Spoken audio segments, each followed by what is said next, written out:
Salut, aujourd'hui je vous parle de la salmonelle. Donc Chloé a demandé d'en parler. C'est quoi? C'est une bactérie que la majorité des gens vont contracter en mangeant un aliment qui va être contaminé. Fait que c'est soit, tu sais, pourquoi on dit de bien faire cuire le poulet, c'est parce qu'il y a une bactérie. La salmonelle peut croître dans des milieux comme la volaille qui est mal cuit, mais aussi les œufs mal cuits, dans certains cas les fruits et les légumes.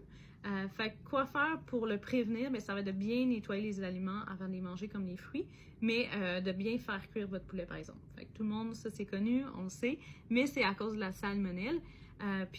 Étonnamment, il ne faut pas nécessairement avoir des antibiotiques parce que c'est une infection qui va partir dans les 4 à 7 jours après que vous l'ayez contractée. Ce que vous allez avoir comme symptômes, souvent, ça va être comme une fameuse intoxication alimentaire, là, de la diarrhée, de la nausée, des vomissements. Il y en a qui vont se déshydrater, fait que c'est une chose super importante de vous garder hydraté. C'est quand il faut consulter le médecin. C'est si vous avez une fièvre qui est vraiment importante, si vous avez beaucoup de sang dans vos selles, ou même un petit peu. Quand il y a du sang dans les selles, on n'aime pas ça, on aime mieux consulter.